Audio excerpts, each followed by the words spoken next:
परीक्षा नहीं हुई, लेकिन आज नहीं तो कल होगी। ये कोरोना महामारी आज नहीं तो कल जरूर खत्म होगी। स्कूल कॉलेजेस कभी ना खुलें, ऐसा नहीं होगा। अभ्यास करते रहोगे तो कोई पछतावा नहीं होगा। कोरोना महामारी के चलते इस समय स्कूल और कॉलेजेस बंद पड़े हैं, जिसके चलते विद्यार्थियों में पढ़ाई के प्रति लापरवाही देखी जा रही है। इसी को देखते हुए से मुंबई के एक स्कूल में हमारे पुराणों में लिखित एक कहानी सुनाई गई और विद्यार्थियों को इस कहानी के जरिए एक मैसेज दिया गया, एक सलाह दी गई। कहानी ये थी कि एक बार भगवान इंद्र किसानों से नाराज हो गए और उन्होंने घोषणा कर दी कि 12 साल तक बारिश नहीं होगी, आप फसलों को नहीं उगा पाएंगे। भगवान इंद्र से किसानों ने विनम्रता पूर्वक विनती की। किसानों की विनती को देखते हुए इंद्र ने बड़ी चालाकी से बारिश न होने का सारा श्रेय भगवान शिव के ऊपर डाल दिया और कहा कि बारिश तभी संभव है जब भगवान शिव अपना डमरू बजाएंगे। लेकिन इंद्रदेव भगवान शिव के साथ पहले ही गुप्त रूप से चर्चा कर चुके थे और उनसे किसानों के साथ सहमत नहीं होने के लिए भी अनुरोध कर चुके थे। जब किसान भगवान शिव के पास बारिश के लिए विनती करने के लिए गए तो उन्होंने भी कह दिया कि बारिश तभी होगी जब मैं 12 साल बाद अपना डमरू बजाऊंगा। निराश होकर वापस लौटते किसानों ने 12 साल तक इंतजार करने का फैसला किया। लेकिन उनमें से एक किसान वापस लौटकर नियमित रूप से अपना काम कर रहा था, खेती कर रहा था, यहाँ तक कि बीज भी बो रहा था। अन्य किसानों ने यह देखकर उस किसान का मजाक उड़ाना चालू कर दिया।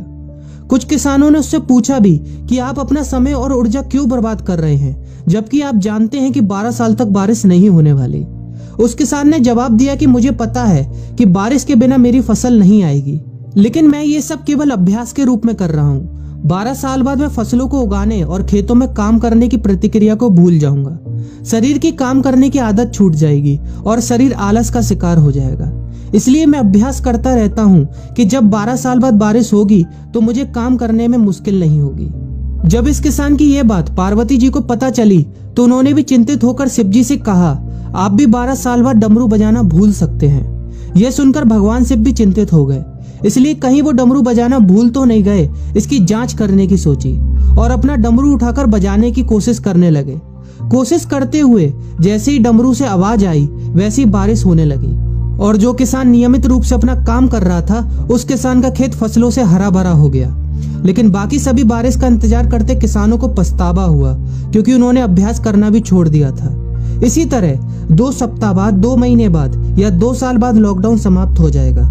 कोरोना महामारी भी खत्म हो जाएगी। इसे घूरने या इस महामारी के खत्म होने तक का इंतजार करने से बेहतर है कि आप जिस कक्षा में हैं या जिस अगली कक्षा में जाने वाले हैं उसका अध्ययन करें। पुस्तकों का अध्ययन करके अपने कौशल को तेज करें। आपके पास जो ज्ञान है उसे और बढ़ाएं। इस समय का इस्तेमाल करें और ये सोचें कि आप और भी बेहतर कैसे कर सकते हैं, क्योंकि डमरू कभी भी बच सकता है। इसलिए अभ्यास करते रहें। अभ्यास ही गुणवत्ता का सार है। अभ्यास ही है जो आपको किसी भी क्षेत्र में पूर्ण बनाता है। अगर आप अपनी पढ़ाई के प्रति लापरवाही छोड़कर अभ्यास करते रहेंगे तो जब काम करने का समय आएगा, जब भी परीक्षा देने का समय आएगा, तो आप हर चुनौती और अपने हर क्वेश्चन का जवाब देने के लिए तैयार रहेंगे।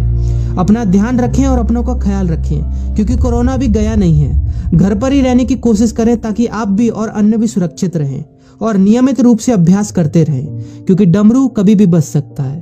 वीडियो अच्छी लगी हो तो वीडियो को लाइक और अपने फ्रेंड्स के साथ शेयर करना मत भूलिएगा। और अगर आप एक पेरेंट हैं तो आप भी अपने बच्चों के साथ इस वीडियो को शेयर करना मत भूलिएगा।